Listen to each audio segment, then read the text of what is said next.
कि सरकार किस प्रकार से झूठ बोल करके लोगों का वोट ले लेते हैं और फिर उनका शोषण करने पे लग जाते हैं। मैं बैठे बैठे सोच रहा था भी क्या क्या इन लोगों ने वादे किए सी। सबसे पहला तो इन्होंने वायदा किया सी कि पंजाब नूं नशे ते मुक्त करावांगे। अगर मैंने गल गलत कही हो तो वही हाथ खड़ा कर दियो। ये बात कही थी ना भी नशे ते मुक्त करावांगे। ये यहां दी सरकार ने गल की सी, वायदा किया सी। दूजा वायदा किया सी कि हम युवाओं नूं रोजगार देवांगे। ये वायदा भी किया सी, परंतु 5 साल पूरे होने लग रहे ने, 4 साल पूरे हो गए ने। 4 सालों दे विच पंजाब दे विच रोजगार तो कम हो गया, नशा बढ़ गया। बढ़िया नहीं बढ़िया? अगर मैं ठीक कह रहा हूं तो एक बार जोरदार ताड़ी बजा करके उसका समर्थन कर दीजिए। साथियों, नशा बढ़ा है, रोजगार कम हुआ है। ये पंजाब दे लोगों दे इन्होंने वायदा किया सी। पंजाब दी हमारी महिलाओं ते भी इन्होंने वायदा किया सी कि 80 आवांगे, 81,000 रुपया महिलाओं को देवांगे। ये वायदा किया सी। 4 साल निकल गए। भैनों तो भराओ, हमारी बहनें बैठी हैं, मैं आपको कहना चाहना, मैंने भी वादा किया सी। मैंने वादा किया सी कि मैं जब साडी सरकार बनूगी 2100 रुपया महीना मैं बहनों को दूंगा। पहला ही बजट था मेरा विधानसभा के अंदर।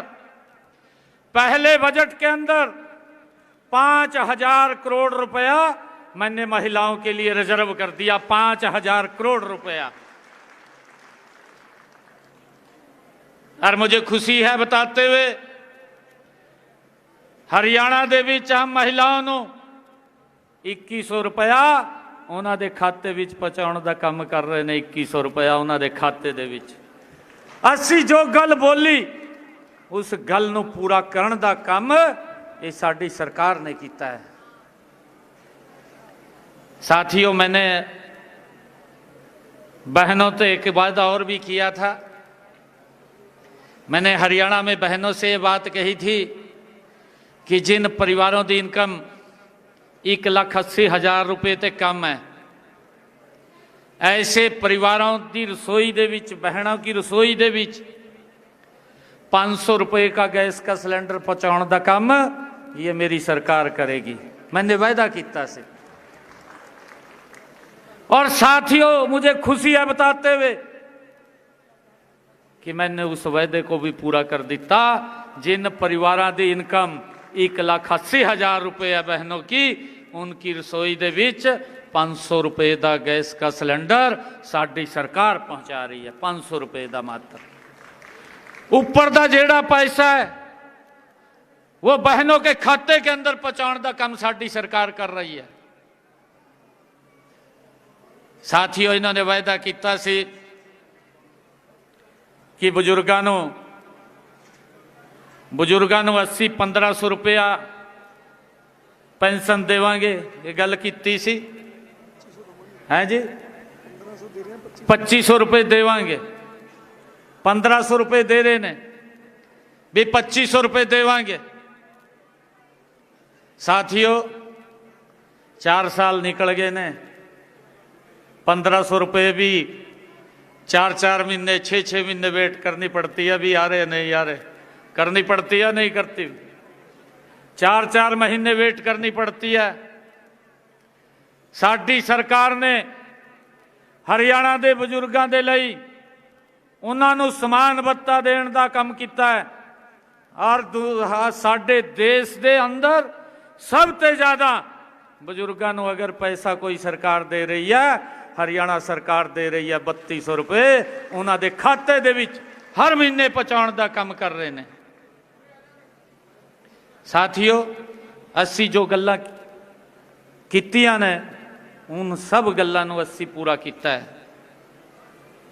साथियों, हमारी संस्कृति, अभी हमारा विधानसभा का सत्र चला, विधानसभा के सत्र दे विच असी एक प्रस्ताव पास किया, गुरु तेग बहादुर जी का 350 साला असी उन्हां दा शहीदी दिवस मनाना है कि आने वाली पीढ़ियां नूं उस इतिहास के बारे जानकारी लगन जिहड़ा उन्होंने हिंदू दी और धर्म की रक्षा के लिए बड़ी कुर्बानियां दित्तियां ने। इस देश और धर्म की रक्षा लई गुरु तेग बहादुर जी ने अपना शीश दे दिता। साथियों, असी ये फैसला किया गुरु तेग बहादुर जी का 350 शहीदी दिवस बड़े पद्धर से मनाया जाएगा। एक महीना, साथियों, एक महीना 1 तारीख से कार्यक्रम शुरू हो गए ने। 24 तारीख तक पूरे प्रदेश के विच अलग अलग थावां ते कार्यक्रम चलते रहे ने। गुरु तेग बहादुर जी का 350वां शहीदी दिवस, 350 ब्लड डोनेशन कैंप लगाए ने और 350 ब्लड डोनेशन कैंप लगे ने। हर कैंप दे विच 350 ब्लड यूनिट एकत्र किया है, हर ब्लड डोनेशन कैंप दे विच बड़े पद्धर से मनाए।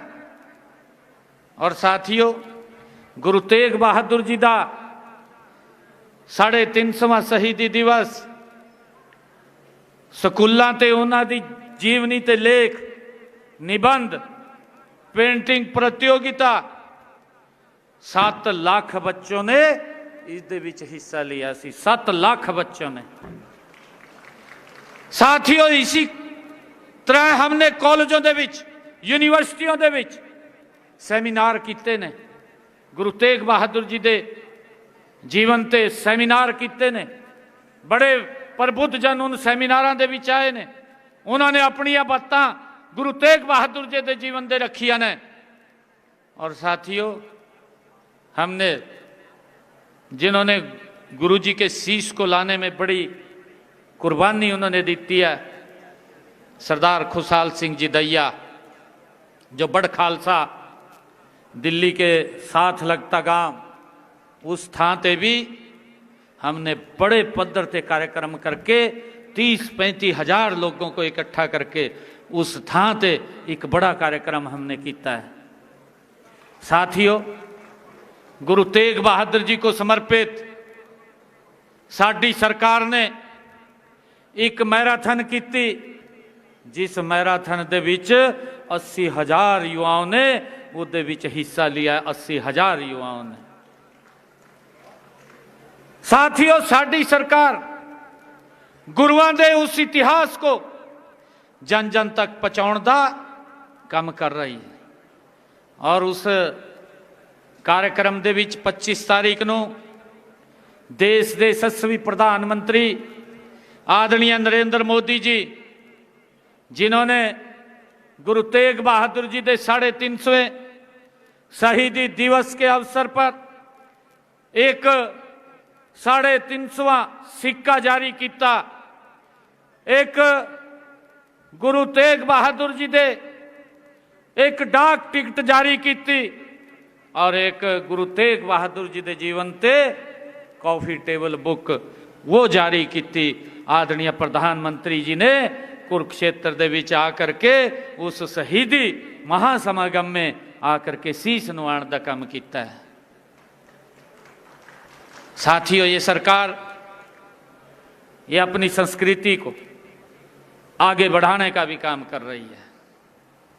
परंतु मैं ये पूछना चाहता कि भाई गुरुआं दी जिन्होंने बड़ी कुर्बानियां दित्तियां ने, उन्हां दे नां ते अलग अलग कॉलेजों के नाम, उन्होंने नाम तो विश्वविद्यालयों के नाम, हमने कॉलेजों के नाम, पॉलीटैक्निकल के नाम, मैडिकल कॉलेजों के नाम गुरु तेग बहादुर जी के नाम से अलग अलग थां पर रखे हैं। साथियों, मैं आप लोगों को बताना चाहता हूं कि हमने अपने संकल्प पत्र में कहा कि हम हरियाणा के किसान की पूरी फसल एमएसपी पर खरीदने का काम करेंगे। हमने अपने संकल्प पत्र में संकल्प लिया। मैं एक दिन मान साहब को भी पूछ रहा था, मैं कहा मान साहब पंजाब का किसान तंग है, तय क्यों नहीं मखा ये सारी फसला जैसे मैं खरीद रहा हूं तय भी लग जा खरीदन। वो कैसे खरीद दे? नीति तो नहीं है, नीयत भी नहीं है। मेरे एक कहानी याद आ रही है। एक व्यक्ति था, वो गंगा जी नहाने गया और नहा करके उसने गंगा जी को प्रार्थना की कि मुझे एक ऐसा कोई शंख दे दे कि जिसकी मैं पूजा करूं और जो मांगू वो मिल जाए मेरे को। तो गंगा जी प्रकट हुई, प्रकट होकर के गंगा जी ने उसको शंख दिया और उसको कहा कि ये ले जा, जो मांगेगा आपको वो मिलेगा। परंतु अगर ये आपसे कोई ले गया या कहीं गुम हो गया तो आपको फिर और नहीं मिलेगा। ये वो लेकर के उसको आ गया। लेकर के आया तो उसने जहां रात को रुका उसने सुबह सुबह नहाया, नहा करके पूजा की और पूजा करते ही उसको संघ को कहा कि मुझे 1 लाख रुपए चाहिए। उन्हें संघ ने 2 मिनट में 1 लाख रुपए उसको दे दिया। उसने कहा भैया तो बहुत बढ़िया चीज है। वो अगले दिन आगे गया, उसने उसकी चर्चा की और कोई व्यक्ति वो शंख काट ले गया, उसका चोरी हो गया। चोरी हो गया तो दोबारा गंगा जी के पास गया। वो कहने लगा गंगा जी को कि वो मेरा शंख तो चोरी हो गया। गंगा जी ने उसको कहा कि आपको कहा था कि एक ही शंख मिलेगा और नहीं मिलेगा, परंतु मैं एक और शंख आपको देती हूं, परंतु लेने देने ਨੂੰ कुछ नहीं है। उसने वो शंख दे दिया दूसरा उसको और उसको बोला कि अगर आप 1 लाख मांगेंगे, ये कहेगा 2 लाख ले ले, परंतु है कुछ नहीं देने नु। वो शंख उसको दे दिया, वो लेके चला गया। उसने जा करके पूजा करके कहा कि मुझे तो 1 लाख चाहिए। शंख कहने लगा कि 2 लाख ले। वो कहने लगा कि 4 लाख चाहिए, कहा 8 लाख ले। वो कहने लगा कि 10 लाख चाहिए, कहा 20 लाख ले, पर लेने देने में तो कुछ नहीं था। शंख तो चोरी हो गया और शंख को केजरीवाल चोरी कर ले गया।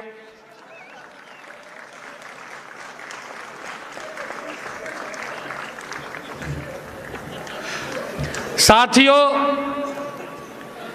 हमने इस बात का ध्यान करना है। पंजाब, ये साडा पंजाब, हंसता खेलता पंजाब, ये हमारा पंजाब, ये विकसित पंजाब। साथियों, ये नशे ने बर्बाद कर दिया पंजाब। रोजगार नहीं है। और मैंने वायदा किया था हरियाणा के अंदर युवाओं के साथ, कांग्रेस वाला ने जय कहा, मैंने रिजल्ट तैयार किए। जब मुझे आदरणीय प्रधानमंत्री जी ने जिम्मेवारी दी तो मेरे को जिम्मेवारी दी, मैंने घोषणा कर दी, मैं 50,000 युवाओं को नौकरी दूंगा। मेरे पास समय कम था, घोषणा कर दी तो मैंने लगभग 17-18 हजार युवाओं को नियुक्ति पत्र दे दिए, उनको ज्वाइनिंग दी। मैंने रिजल्ट निकाले लगातार, मैं उसके ऊपर स्ट्रेस किया। परंतु कोड ऑफ कंडक्ट लग गया, आचार संहिता लग गई। आचार संहिता लग गई तो कांग्रेस के लोग चीफ इलेक्शन कमीशन पे चले गए और वो जाकर के वहां कहने लगे कि हरियाणा सरकार को रोको, क्यों रिजल्ट निकाल रहे हैं, कोड ऑफ कंडक्ट लग गया भी और रिजल्ट ना निकालें। चीफ इलेक्शन कमीशन ने क्या करा, एक लेटर लिखा, मेरे को ईमेल कर दी कि आज से कोड ऑफ कंडक्ट लग गया, आप कोई रिजल्ट नहीं निकालेंगे। मैं कहा नहीं निकालेंगे। मैंने भी कह दिया, मैं कहा नहीं निकालेंगे। तो मेरे पास युवा इकट्ठे होकर के आए, मेरे को कहने लगे, कहा मुख्यमंत्री जी। मैं कहा हाँ जी। 2-2.5 हजार युवा थे, मेरे को मिलने आए। कहा जी हवा तो गलत चल रही। मैं कहा क्या चल रही? कहा जी ऐसी हवा चल रही, अभी कांग्रेस की सरकार बनागी। मेरे को कहने लगे, और आप कहा एक काम करो, कहा ये रिजल्ट निकाल दो। मैंने कहा रिजल्ट तो नहीं मैं निकालूंगा। मैं कहा मेरे को चुनाव आयोग ने कह दिया भी आप रिजल्ट नहीं निकालेंगे। मैं कहा मैं रिजल्ट नहीं निकालूंगा, परंतु एक वायदा करता हूं आपसे, आप मगर घर जाइए। एक वायदा करता हूं, मैंने युवाओं को कहा, 25,000 युवा थे जिनका रिजल्ट रुका हुआ था। मैं कहा मैं सख्त बाद में लूंगा, पहले आप लोगों को ज्वाइनिंग लेटर दूंगा। और साथियों मुझे खुशी है, 8 तारीख को जब रिजल्ट आया, सबसे पहले हरियाणा प्रदेश के वो गरीब परिवार का बच्चा हरियाणा सरकार की नौकरी लगा। 25,000 युवाओं का रिजल्ट निकाला, उसके बाद मैंने शपथ लिया। साथियों जो हमने कहा उस बात को पूरा किया है। यह नरेंद्र मोदी जी के नेतृत्व में चलने वाली सरकार। यहां तो पता ही नहीं लगता 5 बजे के बाद दरवाजे बंद हो ले, हो जा या नहीं हो जा, दरवाजे नहीं खुलते 5 बजे के बाद। भाई हमने पंजाब को आगे लेके जाना है। और मैं आप लोगों को एक और बात बताना चाहता हूं, मैंने हरियाणा के अंदर गरीब लोगों को 100 गज के प्लाट दिए, कांग्रेस ने दिए थे गरीब लोगों को जिनके पास मकान या जिनके पास मकान बनाने के लिए जमीन भी नहीं थी। ऐसे लोगों को मैंने चिन्हित किया और चिन्हित करके योजना बना करके, कांग्रेस पीछे कुछ लोगों को दे करके गई थी, ना कागज दिया उनको, ना कब्जा दिया, खाली वोट ले लिया। कांग्रेस ने कहा कि अभी वही 100 गज के प्लाट देंगे, परंतु मैंने आकर के ऐसे सब लोगों को कागज भी देने का काम किया, कब्जा भी दिलवाने का काम किया। और साथियों प्रधानमंत्री आवास योजना के साथ जोड़ करके 2.5 लाख रुपया पहुंचा करके उनके ऊपर मकान बनवाने का काम भी किया। मुझे खुशी है 1.5 लाख हमने मकान बना करके चाबियां सौंपने का काम हमारी सरकार ने किया है। मैं यहां भी पूछना चाहता हूं यहां की सरकार को, पीछे कांग्रेस की भी सरकार रही, उसको भी पूछना चाहता हूं भी थम भी बता दो भाई, कभी कह दे भी भाई हम बनवाए धंधे भी हमने कितने बनवाए, कांग्रेस वाले भी बताएं। और ये जो आम आदमी की बात करते हैं ये भी बताएं। ਉਹ ਕਾਮੇਡੀ ਮੈਨ ਨੇ ਸੀਐਮ ਦਾ ਮਤਲਬ ਫਿਰ ਸਾਡੇ ਸੀਐਮ ਸਾਹਿਬ ਕਾਮਨ ਮੈਨ ਨੇ। ਉਹ ਕਾਮੇਡੀ ਕਰਦੇ ਨੇ, ਇਹ ਕਮਿਟਮੈਂਟ ਕਰਦੇ ਨੇ, ਔਰ ਜੋ ਕਮਿਟਮੈਂਟ ਕਰਤੀ ਬੜੀ ਮੁਸਕਾਨ ਨਾਲ ਹੱਸਦੇ ਹੱਸਦੇ, ਇੰਨਾ ਤਕੜਾ ਹੌਸਲਾ, ਇੰਨਾ ਤਕੜਾ ਕਮਿਟਮੈਂਟ ਮੈਂ ਅੱਜ ਦੱਸਣ ਇਸ ਕਰਕੇ ਲੱਗਾ ਆ। ਇਹ ਸਾਡਾ ਉਰੇ ਤੋਂ 5 ਕਿਲੋਮੀਟਰ ਤੋਂ ਹਲਕਾ ਸ਼ੁਰੂ ਹੋ ਜਾਂਦਾ ਅੰਬਾਲੇ ਦਾ। ਮੇਰਾ ਆਪਣਾ ਪਿੰਡ ਵੀ ਨਨਿਓੜਾ ਉਰੇ ਤੋਂ 9 ਕਿਲੋਮੀਟਰ ਹੈ। ਇੱਕ ਵੱਡੀ ਘੋਸ਼ਣਾ ਕੀਤੀ ਸੀਗੀ ਵਿਕਾਸ ਦੇ ਲਈ ਵੀ ਸਾਡਾ ਜਿਹੜੇ ਅੰਬਾਲੇ ਦੇ ਬੱਚੇ ਨੇ ਅੱਜ ਨੌਕਰੀਆਂ ਕਰਨੀ, ਕੋਈ ਗੁੜਗਾਵਾਂ, ਕੋਈ ਹੈਦਰਾਬਾਦ, ਕੋਈ ਬੰਗਲੌਰ, ਕੋਈ USA ਜਾ ਰਿਹਾ, ਕਿਉਂਕਿ ਮਲਟੀਨੈਸ਼ਨਲ ਕੰਪਨੀਆਂ ਉੱਥੇ ਲੱਗੀ ਹੋਈਆਂ ਨੇ। ਸੀਐਮ ਸਾਹਿਬ ਨੂੰ ਨਿਵੇਦਨ ਕੀਤਾ ਵੀ ਇੱਕ IMT ਸਾਨੂੰ ਦਿੱਤੀ ਜਾਵੇ, ਤੇ ਸੀਐਮ ਸਾਹਿਬ ਪਰਸੋਂ ਹੀ ਸਾਡੇ IMT ਨੂੰ ਫਾਈਨਲ ਜਿਹੜਾ ਅਨਾਉਂਸ ਕਰਕੇ ਨਹੀਂ, ਫਾਈਨਲ ਉਹਦੇ ਉੱਤੇ ਸਾਈਨ ਕਰਕੇ ਸਾਡੇ ਬੱਚਿਆਂ ਨੂੰ 1000 ਏਕੜ ਦੀ ਜਿਹੜੀ ਦਾਤ ਦਿੱਤੀ IMT ਦੀ, ਉਹ ਖਾਲੀ ਸਾਡੇ ਜਿਹੜੇ ਆਪਣੇ ਇਲਾਕੇ ਦੇ ਬੱਚੇ ਨੇ ਤੇ ਉਰੇ ਦੇ ਵੀ ਬੱਚੇ ਨੇ, ਇਹਨਾਂ ਨੂੰ ਵੀ ਨੌਕਰੀ ਦਾ ਜਿਹੜਾ ਇੱਕ ਬੂਟਾ ਲਾਇਆ ਸੀਐਮ ਸਾਹਿਬ। ਇਹ ਆਉਣ ਵਾਲੀ ਪੀੜ੍ਹੀਆਂ ਇਹ ਕੁੱਲ ਜਹਾਨ ਰਹਿੰਦੇ ਜਹਾਨ ਤੱਕ ਤੁਹਾਡੇ ਨਾਮ ਨੂੰ ਯਾਦ ਰੱਖਣਗੀਆਂ। ਅਰ ਇਹ ਗੁਰੂਆਂ ਪੀਰਾਂ ਫਕੀਰਾਂ ਦੀ ਧਰਤੀ ਹੈ। ਨਸ਼ਿਆਂ ਨੇ ਪੰਜਾਬ ਦੀ ਧਰਤੀ ਦਾ ਨਾਸ਼ ਕਰਤਾ। ਹੁਣ ਸਾਡੇ ਜਿਹੜੇ ਉਰਦੇ ਤੁਹਾਡੇ ਮੁੱਖ ਮੰਤਰੀ ਸਾਹਿਬ ਨੇ ਵੀ ਪੰਜਾਬ ਤੇ ਮੈਨੂੰ ਨਹੀਂ ਪਤਾ ਲੋਕੀ ਕਹਿੰਦੇ ਨੇ ਕਿ 8 PM ਨੋ CM 8 ਵਜੇ ਤੋਂ ਬਾਅਦ ਕੋਈ ਪੋਲੀਟੀਕਲ ਬੰਦਾ ਤੁਹਾਡੇ CM ਨੂੰ ਮਿਲ ਨਹੀਂ ਸਕਦਾ। ਮੈਨੂੰ ਲੱਗਦਾ ਜਿਹੜਾ ਬ੍ਰਾਂਡ ਬਣਾਇਆ 8 PM ਇਹੋ ਜਿਹੇ ਬੰਦਿਆਂ ਨੂੰ ਦੇਖ ਕੇ ਹੀ ਬਣਾਇਆ। ਮੈਨੂੰ ਉਦਾਹਰਣ ਯਾਦ ਆ ਰਿਹਾ, ਇੱਕ ਮਾਂ ਚਲੀ ਗਈ, ਉਹਦਾ ਬੇਟਾ ਮਿੱਠਾ ਬਹੁਤ ਖਾਂਦਾ ਸੀ, ਗੁੜ ਬਹੁਤ ਖਾਂਦਾ ਸੀ। ਕਿਸੇ ਫਕੀਰ ਕੋਲ ਚਲੇਗੀ ਕਿ ਬਾਬਾ ਜੀ ਮੇਰਾ ਬੇਟਾ ਗੁੜ ਬਹੁਤ ਖਾਂਦਾ, ਇਹਨੂੰ ਸਮਝਾਓ। ਬਾਬਾ ਨੇ ਕਿਹਾ ਵੀ ਅਗਲੇ ਹਫਤੇ ਆ ਜੀ ਬੀਬੀ। ਅਗਲੇ ਹਫਤੇ ਫੇਰ ਲੈ ਕੇ ਚਲੀ ਗਈ, ਫੇਰ ਕਹਿਤਾ ਅਗਲੇ ਹਫਤੇ ਆ ਜੀ। ਚੌਥੇ ਹਫਤੇ ਕਿਹਾ ਕਿ ਬੇਟਾ ਗੁੜ ਖਾਣਾ ਬਹੁਤ ਗਲਤ ਚੀਜ਼ ਹੈ, ਇਹਨੂੰ ਛੱਡ ਦੇ। ਬੀਬੀ ਨੇ ਕਿਹਾ ਬਾਬਾ ਜੀ ਜੇ ਇਹ ਗੱਲ ਕਹਿਣੀ ਸੀ ਮੇਰੇ 3 ਚੱਕਰ ਕਿਉਂ ਲਵਾਏ। ਬੀਬੀ ਨੂੰ ਕਿਹਾ ਬਾਬਾ ਜੀ ਕਹਿਣ ਲੱਗੇ ਵੀ ਬੇਟਾ ਬੀਬਾ ਜੀ ਗੱਲ ਸੁਣੋ, ਪਹਿਲਾਂ ਮੈਂ ਹੀ ਗੁੜ ਬਹੁਤ ਖਾਂਦਾ ਸੀ, ਇਹ 3 ਹਫ਼ਤੇ 'ਚ ਮੈਂ ਗੁੜ ਛੱਡਿਆ, ਇਹ ਤਾਂ ਇਹਨੂੰ ਕਹਿਣ ਜੋਗੋ ਹੈ ਗੁੜ ਛੱਡ ਦੇ। ਹੁਣ ਤੁਹਾਡੇ CM ਸਾਹਿਬ ਕਹਿੰਦੇ ਨੇ ਯੁੱਧ ਨਸ਼ਿਆਂ ਵਿਰੁੱਧ। ਉਹ ਭਰਾਵਾ ਪਹਿਲਾਂ ਤੂੰ ਆਪਣੀ ਤੇ ਛੱਡ ਦੇ, ਫੇਰ ਮੱਤਾ ਦਈ ਲੋਕਾਂ ਨੂੰ। ਤੂੰ ਆਪਣੀ ਤਾਂ ਛੱਡ ਦੇ। ਤੂੰ ਕੀ ਹਾਲ ਇਸ ਹਰਿਆਵਲ ਪੰਜਾਬ ਦਾ ਜਰਮਨੀ ਕੀਤਾ ਜਾ ਕੇ, ਕਿੱਦਾਂ ਤੈਨੂੰ ਫੜ ਕੇ ਫਲਾਈਟਾਂ 'ਚ ਰੋਕ ਕੇ ਰੱਖਿਆ। ਇਹ ਸਰਕਾਰ ਚੱਲ ਰਹੀ ਹੈ, ਇਹ ਕੇਵਲ ਗੱਪਬਾਜੀ ਦੇ ਉੱਤੇ ਸਰਕਾਰ ਚੱਲ ਰਹੀ ਹੈ। ਸਾਡੇ CM ਸਾਹਿਬ ਉਰੇ ਬੈਠੇ ਨੇ, ਇਹ ਪਗੜੀ ਕੋਈ ਐ ਨਹੀਂ ਵੀ ਅੱਜ ਪੰਜਾਬ 'ਚ ਮੀਟਿੰਗ ਲੈਣ ਜਾ ਰਹੇ ਹਾਂ ਤਾਂ ਇਹ ਗੁਰੂਆਂ ਦਾ ਜਿਹੜਾ ਮਾਣ ਹੈ, ਇਹ ਸੂਰਮਿਆਂ ਦੀ ਯੋਧਾਵਾਂ ਦੀ ਬਲੀਆਂ ਦੀ ਧਰਤੀ ਹੈ, ਪੀਰ ਫਕੀਰਾਂ ਦੀ ਪੈਗੰਬਰਾਂ ਦੀ ਧਰਤੀ ਹੈ। ਉਹ ਗੁਰੂ ਮਹਾਰਾਜ, ਕਿਉਂਕਿ ਅੱਜ ਮੈਨੂੰ ਵੀ ਇੱਕ ਚੀਜ਼ ਦਾ ਮਾਣ ਹੈ, ਸਾਡੇ ਜਿਹੜੇ 10ਮ ਪਿਤਾ ਹੋਏ ਨੇ।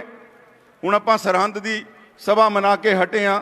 ਸਾਹਿਬਜ਼ਾਦਿਆਂ ਨੇ ਜੋ ਕੁਰਬਾਨੀਆਂ ਦਿੱਤੀਆਂ, 10ਮ ਪਿਤਾ ਨੇ ਜੋ ਕੁਰਬਾਨੀ ਦਿੱਤੀ, ਜੋ 10ਮ ਪਿਤਾ ਦਾ ਨਨਿਹਾਲ ਸਥਲ ਹੈ, ਜੋ ਨਾਨਕਾ ਸਥਲ ਹੈ ਲਖਨੌਰ ਸਾਹਿਬ, ਉਹ ਅੰਬਾਲਾ ਸ਼ਹਿਰ ਦੇ ਵਿੱਚ ਹੀ ਹੈ।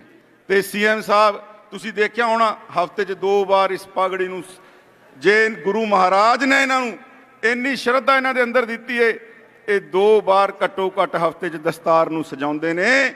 ਤੇ ਮੈਂ ਇੱਕ ਵਾਰ ਇਹੀ ਗੱਲ ਕਹਿੰਦਾ ਹੋਇਆ ਕਿ ਅੱਜ ਜਿਹੜੀ ਗੱਪੀਆਂ ਦੀ ਸਰਕਾਰ ਚੱਲ ਰਹੀ ਹੈ, ਇਸ ਗੱਪਬਾਜੀ ਤੋਂ, ਕਿਉਂਕਿ ਸਾਡੇ CM ਸਾਹਿਬ ਜਿੱਦਾਂ ਕਿਸਾਨ ਭਰਾਵਾਂ ਨੇ ਬੁੱਕੇ ਦੇ ਕੇ, ਫਸਲਾਂ ਦਾ ਬੁੱਕੇ ਦੇ ਕੇ, ਮੈਂ ਹੈਰਾਨ ਸੀ। ਅੱਜ CM ਸਾਹਿਬ ਦਾ ਸਵਾਗਤ ਕੀਤਾ।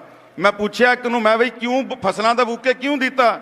ਕਹਿਣ ਲੱਗੇ ਜੀ ਸਾਡਾ ਦਾ ਝੋਨਾ ਕਣਕ ਨਹੀਂ ਵਿਕਦੀ। ਇਹ 24 ਫਸਲਾਂ ਤੇ MSP ਦੇਣ ਵਾਲੇ ਕੱਲੇ ਮੁੱਖ ਮੰਤਰੀ ਨੇ। ਹਿੰਦੁਸਤਾਨ 'ਚ ਵਾਹਦ ਕੱਲਾ ਸੂਬਾ ਹੈ 24 ਦੀ 24 ਫਸਲਾਂ ਤੇ MSP ਜੋ ਹੈਗਾ ਉਹ ਹਰਿਆਣਾ ਸਰਕਾਰ ਮਾਨਯੋਗ ਮੁੱਖ ਮੰਤਰੀ ਨਾਇਬ ਸੈਣੀ ਜੀ ਦੀ ਅਗਵਾਈ ਹੇਠ ਦੇਣ ਲੱਗੀ ਹੈ। ਸਾਡੀ ਬੀਬੀਆਂ ਨੂੰ, ਭੈਣਾਂ ਨੂੰ ਪ੍ਰੋਮਿਸ ਕੀਤਾ 4-4.5 ਸਾਲ ਪਹਿਲਾਂ ਤੁਹਾਡੀ ਸਰਕਾਰ ਨੇ, ਉਹ ਲਾਰੇਬਾਜ਼ੀ ਗੱਪਬਾਜ਼ੀ ਕਰਕੇ 1500 ਰੁਪਏ ਮਹੀਨੇ ਦਾ ਕੀਤਾ। 2100 ਰੁਪਏ ਦੀ ਲక్ష్ਮੀ ਲਾਡੋ ਯੋਜਨਾ ਜਿਹੜੀ ਕੀਤੀ ਹੈ ਸ਼ੁਰੂ, ਉਹ ਖਾਤੇ 'ਚ ਪੈਣ ਲੱਗੀ ਹੈ। ਬਥੇਰੀ ਯੋਜਨਾਵਾਂ ਨੇ। ਮੈਂ ਤੇ ਕੇਵਲ ਅੱਜ CM ਸਾਹਿਬ ਦਾ ਧੰਨਵਾਦ ਕਰਨ ਲਈ, ਤੁਹਾਡੇ ਸਾਰਿਆਂ ਦਾ ਧੰਨਵਾਦ ਕਰਨ ਲਈ, ਅੱਜ ਸੂਰਜ ਦੇਵਤਾ ਨੇ ਦਰਸ਼ਨ ਉਤੋਂ ਨਹੀਂ ਦਿੱਤੇ, ਪਰ ਤੁਹਾਡੀ ਜਿਹੜੀ ਇਹ ਮਿਹਨਤ ਹੈ, ਜਿਹੜੀ ਤੁਹਾਡੇ ਵਿੱਚ ਤਪਸ਼ ਹੈ, ਜਿਹੜੀ ਤੁਹਾਡੇ ਵਿੱਚ ਗਰਮੀ ਹੈ, ਮੈਂ ਉਸ ਗਰਮੀ ਨੂੰ ਹੀ ਸੂਰਜ ਦੇਵਤਾ ਦੀ ਗਰਮੀ ਮੰਨਦੇ ਹੋਏ ਤੁਹਾਡੇ ਵਿੱਚ ਬੈਠੇ ਵਰਕਰਾਂ ਦੇ ਵਿੱਚ ਬੈਠੇ ਕੱਲੇ ਉਹ ਸੂਰਜ ਨੂੰ ਨਮਨ ਕਰਦਾ। ਉਹਦੀ ਗਰਮੈਸ਼ ਨੂੰ ਇਹ ਭਖਾ ਕੇ ਰੱਖਿਓ। ਇੱਕ ਸਾਲ ਆਪਾਂ ਇਹ ਸਾਰੇ ਬੰਦਿਆਂ ਨੂੰ ਜਿਹੜੇ ਆਮ ਆਦਮੀ ਪਾਰਟੀ ਵਾਲੇ ਗੱਪਬਾਜੀ ਵਾਲੀ ਸਰਕਾਰ ਹੈ, ਇਹਨੂੰ ਵਿਦਾ ਕਰਕੇ, ਔਰ ਜਿਹੜੇ ਦੂਜੇ ਉਹ ਕਾਂਗਰਸੀ ਨੇ, ਦੇਖੋ ਡੁੱਬਦਾ ਜਹਾਜ਼ ਹੈ ਕਾਂਗਰਸ, ਔਰ ਜਿਹਦਾ ਕਪਤਾਨ ਰਾਹੁਲ ਗਾਂਧੀ ਵਰਗਾ ਹੋਵੇ ਤੇ ਉਹਨੂੰ ਹੋਰ ਕਿਸੇ ਚੀਜ਼ ਦੀ ਜ਼ਰੂਰਤ ਕੋਈ ਨਹੀਂ। ਕਰਨਾਟਕ ਜਾਂ ਤੇਲੰਗਾਨਾ ਜਾਂ ਹਿਮਾਚਲ, ਤਿੰਨਾਂ ਚਲੇ ਜਾਓ ਜਿੱਥੇ ਸੂਬਿਆਂ 'ਚ ਸਰਕਾਰ ਹੈ, ਦੀਵਾਰ ਤੇ ਲਿਖਿਆ ਹੋਇਆ ਹੈ ਕਾਂਗਰਸ ਉਰ ਤੋਂ ਵਿਦਾ ਹੋ ਰਹੀ ਹੈ। ਤੇ ਆਪਾਂ ਮਰੇ ਹੋਏ ਸੱਪ ਨੂੰ ਦੁਬਾਰਾ ਆਪਣੇ ਗਲ ਨਹੀਂ ਪਾਣਾ। BJP ਦੀ, ਨਰਿੰਦਰ ਮੋਦੀ ਜੀ ਦੀ ਨੀਤੀਆਂ ਨੂੰ ਇੱਕ ਵਾਰ ਪੰਜਾਬ ਦੇ ਮੈਂ ਭਰਾਵਾਂ ਅੱਗੇ ਹੱਥ ਜੋੜਨਾ, ਤੁਹਾਡੇ ਵਰਕਰਾਂ ਨੂੰ ਇੱਕ ਗੱਲ ਕਹਿਣਾ, ਗਲੀ ਗਲੀ ਜਾਓ, ਬੂਥਾਂ ਦੇ ਮਿਹਨਤ ਕਰੋ, ਆਪਣੇ ਬੂਥ ਨੂੰ ਇੱਕ ਤਰ੍ਹਾਂ ਦਾ BJP ਦਾ ਕਿਲਾ ਬਣਾਓ ਨਰਿੰਦਰ ਮੋਦੀ ਜੀ ਦਾ। ਉਹਨਾਂ ਦੀ ਸੋਚ ਤੇ ਪਹਿਰੇਦਾਰੀ ਆਪਾਂ ਠੋਕ ਕੇ ਦੇਣੀ। ਨਾਇਬ ਸੈਣੀ ਜੀ ਦਾ ਉਦਾਹਰਣ ਹੈ ਇਹ ਗੱਲ। CM ਸਾਹਿਬ ਉਰੇ ਤੋਂ ਕਈ ਬੁਲਾਰਿਆਂ ਨੇ ਕਹੀ ਹੈ, ਕੋਈ ਝੂਠ ਗੱਲ ਨਹੀਂ। ਸਾਨੂੰ ਵੀ ਲੋਕ ਮਿਲਦੇ ਨੇ, ਕਹਿੰਦੇ ਨੇ ਵੀ ਜਿਹੜਾ ਸੂਬਾ ਪੂਰਾ ਹਰਿਆਣੇ ਦੇ ਨਾਲ ਸੀਮਾ ਲੱਗਦੀ ਹੈ, ਘੱਗਰ ਦੇ ਨਾਲ, ਤੁਹਾਡੀ ਅੰਬਾਲੇ ਤੋਂ ਸਿਰਸੇ ਤੱਕ ਕਿਸੇ ਪਿੰਡ ਨੂੰ ਹਰਿਆਣੇ ਔਰ ਪੰਜਾਬ ਦੇ ਤੁਲਨਾ ਕਰ ਲਓ, ਹਰੇਕ ਬੰਦੇ ਨੂੰ ਲੱਗਦਾ ਵੀ ਹਰਿਆਣਾ ਨੇ ਇੰਨੀ ਤਰੱਕੀ ਕਰ ਲਈ। ਅੱਜ ਕੇਵਲ ਮੈਂ ਆਖਰੀ ਗੱਲ ਕਹਿੰਦਾ ਹੋਇਆ, GST ਇੱਕ ਹਰਿਆਣੇ ਨੂੰ ਜਦ ਅਲੱਗ ਕੀਤਾ ਗਿਆ, ਅੱਡ ਕੀਤਾ ਗਿਆ, ਬੰਜਰ ਜ਼ਮੀਨ ਦਿੱਤੀ ਗਈ। ਛੋਟਾ ਭਰਾ ਕਿਹਾ ਗਿਆ ਹਰਿਆਣੇ ਨੂੰ, ਹੈ ਵੀ ਛੋਟਾ, ਲੇਕਿਨ ਉਹ ਛੋਟਾ ਭਰਾ ਤਰੱਕੀ ਦੇ ਮਾਮਲੇ 'ਚ ਵੱਡੇ ਭਾਈ ਨੂੰ ਕਿਤੇ ਪਿੱਛੇ ਛੱਡ ਗਿਆ। ਅੱਜ ਜਿਹੜੀ GST ਦੀ ਕਲੈਕਸ਼ਨ ਹੈ ਪੰਜਾਬ ਦੀ, ਮਹੀਨੇ ਦੀ ਲਗਭਗ 2300 ਕਰੋੜ ਰੁਪਏ ਹੈ। ਤੇ ਅੱਜ ਸਾਡੇ ਮਾਨਯੋਗ CM ਮੁੱਖ ਮੰਤਰੀ ਸਾਡੇ ਨੈਬ ਸਿੰਘ ਸੈਣੀ ਜੀ ਦੀ ਅਗਵਾਈ 'ਚ ਹਰਿਆਣਾ ਅੱਜ 10,500 ਕਰੋੜ ਰੁਪਏ ਦੀ ਮਹੀਨੇ ਦੀ GST ਦੀ ਕਲੈਕਸ਼ਨ, 5 ਗੁਣਾ ਇੰਨਾ ਫਰਕ ਪੈ ਗਿਆ। ਛੋਟਾ ਭਰਾ 5 ਗੁਣਾ ਅੱਗੇ ਨਿਕਲ ਗਿਆ। ਕੇਵਲ ਸਰਕਾਰ ਚਲਾਉਣ ਦੀ ਨੀਤੀਆਂ ਦਾ ਫਰਕ ਹੈ। ਮੈਂ ਤੁਹਾਨੂੰ ਸਾਰੇ ਵਰਕਰਾਂ ਨੂੰ ਇਹ ਗੱਲ ਕਹਿਣ ਲੱਗਿਆ ਵੀ ਆਉਣ ਵਾਲਾ 1 ਸਾਲ ਅਸੀਂ ਘਰ ਨਹੀਂ ਬੈਠਣਾ, ਗਲੀ ਗਲੀ, ਕੁੱਚੇ ਕੁੱਚੇ 'ਚ, ਹਰ ਪਿੰਡ ਪਿੰਡ 'ਚ ਆਪਾਂ ਕੇਵਲ ਨਰਿੰਦਰ ਮੋਦੀ ਜੀ ਦੀ ਗੱਲ, ਕਮਲ ਦੇ ਫੁੱਲ ਦੀ ਗੱਲ, ਸਾਡੇ CM ਸਾਹਿਬ ਜਿਹੜੇ ਜੋ ਗੱਲਾਂ ਆਪਾਂ ਨੂੰ ਗੁਰੂ ਮੰਤਰ ਦੇ ਕੇ ਜਾਣਗੇ, ਗੱਲਾਂ ਦੱਸ ਕੇ ਜਾਣਗੇ, ਤੁਸੀਂ ਉਹ ਗੱਲਾਂ ਹਰ ਗਲੀ ਗਲੀ, ਕੁੱਚੇ ਕੁੱਚੇ ਜਾ ਕੇ ਦੱਸਣੀ ਕਿ ਕਿਸ ਚੀਜ਼ ਦੇ ਨਾਲ ਲੋਕਾਂ ਦੇ ਗੱਲਾਂ ਦੇ ਵਿੱਚ, ਡਰਾਮੇਬਾਜ਼ੀ ਦੇ ਵਿੱਚ ਜਿਹੜੀ ਆਪ ਗਵਰਨਮੈਂਟ ਕਰਦੀ ਹੈ, ਇਹਦੇ ਵਿੱਚ ਅਸੀਂ ਬਿਲਕੁਲ ਨਹੀਂ ਪੈਣਾ। ਬਹੁਤ ਸੋਚ ਸਮਝ ਕੇ ਅੱਗੇ ਆਪਣੇ ਬੱਚਿਆਂ ਦਾ ਭਵਿੱਖ, ਆਪਣੇ ਇਲਾਕੇ, ਸੂਬੇ ਔਰ ਦੇਸ਼ ਦਾ ਭਵਿੱਖ ਜੋ ਬਣਾਉਣਾ ਹੈ, ਉਹਨੂੰ ਸੋਚ ਕੇ ਤੁਸੀਂ ਵੋਟ ਪਾਣੀ ਹੈ। ਕਿਸੇ ਦੇ ਲਾਰਿਆਂ 'ਚ ਨਹੀਂ ਆਉਣਾ। ਕੋਈ ਹੁਣ ਇੱਕਦਮ ਕਹਿੰਦੇ ਨੇ ਆਪ ਗਵਰਨਮੈਂਟ ਕਿ ਅਸੀਂ 1100 ਰੁਪਇਆ ਹੁਣ ਬੀਬੀਆਂ ਨੂੰ ਦੇ ਦਾਂਗੇ। ਹੁਣ ਦੇ ਵੀ ਦੇਣਗੇ ਤਾਂ ਉਹਦਾ ਫਾਇਦਾ ਕੀ ਹੈ? ਇੱਕ ਇਹ ਗੱਲ ਕਰਨਗੇ, ਆਪਣਾ ਥੋੜ੍ਹਾ ਜਿਹਾ ਜਿਹੜਾ ਇਹਨਾਂ ਨੇ ਝੂਠੇ ਵਾਅਦੇ ਕੀਤੇ ਸੀ ਉਹਨਾਂ ਨੂੰ ਲੁਕਾਉਣ ਦੇ ਲਈ ਇਹਨਾਂ ਨੇ ਹੁਣ ਥੋੜ੍ਹਾ ਜਿਹਾ ਸ਼ੋਸ਼ਾ ਛੱਡਣਾ ਹੈ। ਜੇ ਕਿਸੇ ਗਲਤੀ ਦੇ ਨਾਲ ਇਹਨਾਂ ਨੂੰ ਵੋਟਾਂ ਪੈ ਗਈਆਂ ਤਾਂ ਅੱਗੇ ਨੂੰ ਇਹਨਾਂ ਨੇ ਫਿਰ ਇਸ ਤੋਂ ਵੀ ਬੁਰਾ ਹਾਲ ਕਰਨਾ ਹੈ। ਜੋ ਕਰਜ਼ਾਈ ਕੀਤਾ ਸਾਨੂੰ, ਜੋ 75 ਸਾਲਾਂ ਦੇ ਵਿੱਚ ਸਾਡੇ ਤੇ ਕਰਜ਼ਾ ਨਹੀਂ ਚੜਿਆ, ਇਹਨਾਂ ਨੇ 4 ਸਾਲਾਂ 'ਚ ਉਹਨਾਂ ਕਰਜ਼ਾ ਚੜਾਤਾ। ਸੋ ਗੱਲਾਂ ਵਿੱਚ ਨਹੀਂ ਆਉਣਾ। ਅਸੀਂ ਤੁਹਾਡੇ ਸਾਹਮਣੇ, ਸਾਡੇ ਕੋਲ ਨੈਬ ਸਿੰਘ ਸੈਣੀ ਜੀ ਔਰ ਹਰਿਆਣੇ ਦਾ ਸਬੂਤ ਹੈ। ਉਹ ਲੋਕਾਂ ਨੇ ਤੀਜੀ ਵਾਰੀ ਕਿਉਂ ਭਾਰਤੀ ਜਨਤਾ ਪਾਰਟੀ ਉੱਥੇ ਲੈ ਕੇ ਆਏ? ਕਿਉਂਕਿ ਉਹਨਾਂ ਨੇ ਦੇਖਿਆ ਹੈ ਕਿ ਹਾਂ, ਸਾਡਾ ਜਿਹੜਾ ਭਵਿੱਖ ਹੈ ਉਹ ਵਧੀਆ ਇਹੀ ਪਾਰਟੀ, ਇਹੀ ਸਾਰੇ ਰਲ ਕੇ ਬਣਾ ਸਕਦੇ ਨੇ। ਔਰ ਮੈਂ ਇੰਨਾ ਕਹਿਣਾ ਚਾਹੁੰਦੀ ਹਾਂ ਕਿ ਜਿਸ ਤਰ੍ਹਾਂ ਦੱਸਿਆ ਗਿਆ, ਵਿਕਾਸ ਨੇ ਵੀ ਕਿਹਾ ਕਿ ਲੋ ਅਸੈਂਬਲੀ ਵਗੈਰਾ ਜਿਹੜੇ ਸਾਡੇ ਪਿੰਡ ਹਰਿਆਣੇ ਦੇ ਨਾਲ ਲੱਗਦੇ ਨੇ, ਇਹਨਾਂ ਪਿੰਡਾਂ ਦਾ ਇਹ ਆਪ ਦੇਖਦੇ ਨੇ, ਅੱਖੀ ਦੇਖੀ ਹਾਲ, ਤਾਂ ਉਹਨਾਂ ਦਾ ਹਾਲ ਦੇਖਦੇ ਔਰ ਸਾਡਾ ਆਪਣਾ ਹਾਲ ਅਸੀਂ ਦੇਖਦੇ ਹਾਂ।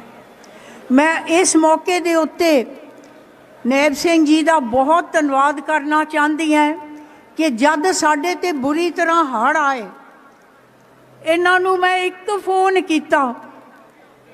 ਮੈਂ ਆਪਣੇ ਜਿੱਥੇ ਹਾਂਸੀ ਬਟਾਣਾ ਕਨਾਲ ਹੈ, ਉਹ 11-12 ਪਿੰਡ ਜਿਹੜੇ 3-3 4-4 ਦਿਨਾਂ ਲਈ ਸਸੀ ਗੁਜਰਾ, ਸਸੀ ਥੇ, ਸਸੀ ਬ੍ਰਾਹਮਣਾ ਔਰ ਹੋਰ ਜਿਹੜੇ ਸਾਡੇ ਬਾਰਡਰ ਦੇ ਨਾਲ ਲੱਗਦੇ ਨੇ, ਡੁੱਬਦੇ ਨੇ, ਉਹਨਾਂ ਦੇ ਨਾਲ ਮੈਂ ਬੈਠੀ ਹੋਈ ਸੀ ਤੇ ਉਹਨਾਂ ਨੇ ਕਿਹਾ ਕਿ ਮੁੱਖ ਮੰਤਰੀ ਸਾਹਿਬ ਨੂੰ ਮਿਲਾਓ। ਮੈਂ ਫੋਨ ਕੀਤਾ ਤੇ ਕਹਿੰਦੇ ਹੁਣੇ ਆ ਜਾਓ। ਅਸੀਂ 9 ਵਜੇ ਰਾਤ ਨੂੰ ਇਹਨਾਂ ਨੂੰ ਮਿਲ ਕੇ ਆਏ ਔਰ ਇਹਨਾਂ ਨੇ ਤੁਰੰਤ ਆਪਣੇ ਬੰਦਿਆਂ ਨੂੰ ਭੇਜਿਆ, ਸਾਡੇ ਹਰਿਆਣੇ ਤੋਂ ਔਰ ਸਾਡੇ ਪੰਜਾਬ ਦੇ ਬੰਦੇ ਬੁਲਾ ਕੇ ਇਹਨਾਂ ਨੇ ਕੰਮ ਕੀਤਾ। ਇਹ ਇੱਕ ਮਿਸਾਲ ਹੈਗੀ ਹੈ ਤੁਹਾਡੇ ਅੱਗੇ, ਜਿਹੜੀ ਤੁਹਾਨੂੰ ਦਿਖਾ ਸਕਦੀ ਹੈ ਕਿ ਕਿਸ ਤਰੀਕੇ ਦੇ ਨਾਲ ਭਾਰਤੀ ਜਨਤਾ ਪਾਰਟੀ ਦੇ ਮੁੱਖ ਮੰਤਰੀ, ਪ੍ਰਧਾਨ ਮੰਤਰੀ ਔਰ ਕਾਰਿਆਕਰਤਾ ਕੰਮ ਕਰਦੇ ਨੇ। ਸੋ ਮੈਂ ਆਸ ਰੱਖਦੀ ਹਾਂ ਕਿ ਅੱਜ ਜਿੱਥੇ ਅਸੀਂ ਇਹਨਾਂ ਦਾ ਬਹੁਤ ਜ਼ਿਆਦਾ ਸਵਾਗਤ ਕਰਦੇ ਹਾਂ, ਇਹਨਾਂ ਨੂੰ ਅਸੀਂ ਆਪਣੇ ਹੀ ਸਮਝਦੇ ਹਾਂ, ਇਹ ਆਏ ਨੇ, ਤਾਂ ਅਸੀਂ ਆਸ ਰੱਖਦੇ ਹਾਂ ਕਿ ਇਹਨਾਂ ਦੀਆਂ ਗੱਲਾਂ ਸੁਣ ਕੇ ਤੁਸੀਂ ਵੀ ਸਾਰੇ ਮਨ ਬਣਾ ਕੇ ਅੱਗੇ ਘਰ ਘਰ 'ਚ ਜਾ ਕੇ ਚਰਚਾ ਕਰੋਗੇ ਕਿ ਤੁਸੀਂ ਇੱਕ ਵਾਰੀ ਭਾਰਤੀ ਜਨਤਾ ਪਾਰਟੀ ਨੂੰ ਮੌਕਾ ਦਿਓ ਕਿ ਜੋ ਵਧੀਆ ਪ੍ਰੋਗਰਾਮ ਸੈਂਟਰ ਦੇ ਹੁਣ ਵੀ ਸੂਬੇ ਦੀ ਸਰਕਾਰ ਦੇ ਰਾਹੀਂ ਲਾਗੂ ਹੁੰਦੇ ਨੇ, ਜੇ ਇੱਥੇ ਭਾਰਤੀ ਜਨਤਾ ਪਾਰਟੀ ਦੀ ਸਰਕਾਰ ਹੋਏ ਤਾਂ ਤੁਸੀਂ ਦੇਖੋ ਕਿਸ ਵਧੀਆ ਤਰੀਕੇ ਨਾਲ ਲੱਗਦੇ ਨੇ ਔਰ ਸਾਡੀ ਤਰੱਕੀ ਕਿਸ ਤਰ੍ਹਾਂ ਹੁੰਦੀ ਹੈ, ਸਾਡੇ ਬੱਚਿਆਂ ਦਾ ਭਵਿੱਖ